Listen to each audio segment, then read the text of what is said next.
গর্ভাবস্থায় মন এবং শরীরের যত্ন নেওয়ার সুবর্ণ সময়, কারণ মায়ের সঙ্গে জড়িয়ে রয়েছে সন্তানের বেড়ে ওঠা। মায়ের ভালো খারাপ এ সময় নজর দিতে হয়।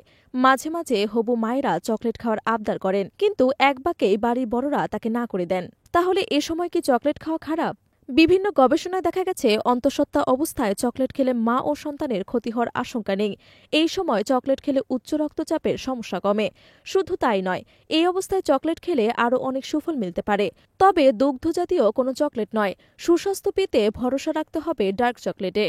গর্ভাবস্থায় ডার্ক চকলেট খেলে যেসব উপকার পাওয়া যাবে। হবু মায়েদের শরীরে হরমোনের ভারসাম্য বিঘ্নিত হয় এ সময়। এর ফলে নানা ধরনের মানসিক চাপ ও হতাশা দেখা দেয়। চকলেট এই মানসিক চাপ কমাতে অনেকটাই সাহায্য করে। বিশেষ করে ডার্ক চকলেটে এই ক্ষেত্রে বেশি উপকারী। বিভিন্ন সমীক্ষায় দেখা গেছে অন্তঃসত্ত্বা অবস্থায় নিয়মিত যারা চকলেট খেয়েছেন তাদের মধ্যে প্রথম ৩ মাসের মধ্যে গর্ভপাত হয়ে যাওয়ার আশঙ্কা ২০% কমেছে। চকলেট খেলে অনেকক্ষণ পেট ভরা থাকে। ডার্ক চকলেট খেলে মিষ্টি, নোনতা, ফ্যাট জাতীয় খাবার খাওয়ার প্রবণতা কমে। রাতে ঘুমোতে যাওয়ার আগে ১ টুকরো ডার্ক চকলেট খেতে পারেন। ডার্ক চকলেট খেলে রক্তে কোলেস্টেরলের মাত্রা নিয়ন্ত্রণে থাকে। চকলেটের মধ্যে থাকে কোকো, যা মস্তিষ্কের কার্যকারিতা বাড়াতে সাহায্য করে। কোকোর মধ্যে থাকে প্রচুর মাত্রায় ফ্ল্যাভনয়েড, যা মস্তিষ্কে রক্ত সঞ্চালনা বাড়িয়ে দেয়।